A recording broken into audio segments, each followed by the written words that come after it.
જૂનાગઢ સહિતના વિસ્તારમાં કેરીની ખેતી કરતા ખેડૂતોની માઠી દશા બેઠી છે। સતત બદલાતા વાતાવરણને લઈ કેરીની ખેતીમાં મોટું નુકસાન થાય તેવી ભીતિ છે। એક મહિના પહેલા આંબામાં ખૂબ સારું ફ્લાવરિંગ થયું હતું, ખેડૂતોને ખૂબ સારી આશા હતી। જો કે હાલ પરિસ્થિતિ બદલાઈ છે। વૃક્ષ પર આવેલો મોર કાળો પડી જતા અથવા તો ખરી જતા ખેડૂતોમાં નિરાશા છે। સાથે જ કેરીના ભાવ પણ આસમાને છે એવી પણ શક્યતા છે, જેથી કેટલાક ખેડૂતોને આંબાવાડી જ હટાવી દેવી પડે તેવી પરિસ્થિતિ છે। ખેડૂતો આંબાવાડી બચાવવા માટે તંત્ર પાસે સહાયની આશા રાખી રહ્યા છે।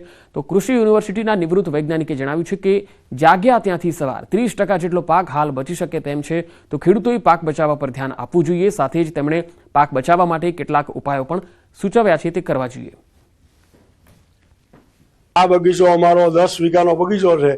છેલ્લા 6 વર્ષથી એક કહીને પેલા બહુ મોર આવ્યા એટલે અમે બહુ રાજી થયા, પણ અત્યારે જે ગરમીના ઝાકરનું વાતાવરણ પડ્યું એટલે આંબામાં ક્યાંય અમારે ખાવા પૂરતી કેરી નથી રહી। એનો ખર્ચો રડાઈ દો, ખામણા બનાવ્યા, ખાતર 2 વાર નાખ્યું, 7 વાર દવા છાંટી, ને કોઈ અટાણે અમને આમાં 500 રૂપિયાની આવક દેખાતી નથી। તે એવી છે કે ખેડૂતને પોતાને કેરી ખાવી હોય ને તો એને મળવાની નથી, અને ભાવ 2000-3000 થવાનો છે। બાકી પેલા અમને એમ હતું કે 200-300 રૂપિયામાં આપણને મણ ફરજ હોય। એ શું કરે? આમાં કોઈ સરકાર સહાય આપે આંબાવાડી ટકાવવા માટે તો ટકશે, બાકી તો આમાં કંઈ એવું લાગતું નથી કે લાંબો ટાઈમ હાલે આનું। ખરેખર ઉત્પાદન જે આવવું જોઈએ એમાં હું તો માનું છું કે 30% જ ઉત્પાદન આવશે।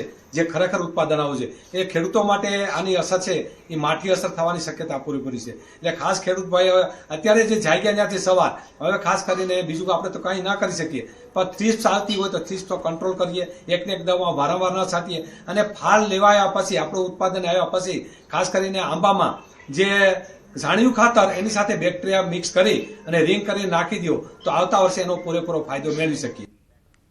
સુપ્રસિદ્ધ યાત્રાધામ ડાકોરમાં ફાગણ ઉત્સવની ધામધૂમથી ઉજવણી થઈ રહી છે। 3 લાખથી વધુ શ્રદ્ધાળુઓએ રાજા રણછોડરાયના દર્શન કર્યા। ભક્તો શાંતિપૂર્ણ માહોલમાં દર્શન કરી ધન્યતા અનુભવી રહ્યા છે। ભક્તો 40 ડિગ્રીથી વધુની ગરમીમાં પણ દર્શન કરી ઠંડકનો અનુભવ કરી રહ્યા છે। ત્યારે ભાવિક ભક્તો શાંતિથી દર્શન કરી શકે તે માટે તંત્રએ તમામ વ્યવસ્થાઓ કરી છે। મંદિર તંત્ર દ્વારા દર્શનના સમયમાં પણ વધારો કરાયો છે। આવતીકાલે 4 વાગે ઠાકોરજીની મંગળા આરતી બાદ ભગવાન ભક્તો સાથે રંગોત્સવ રમશે।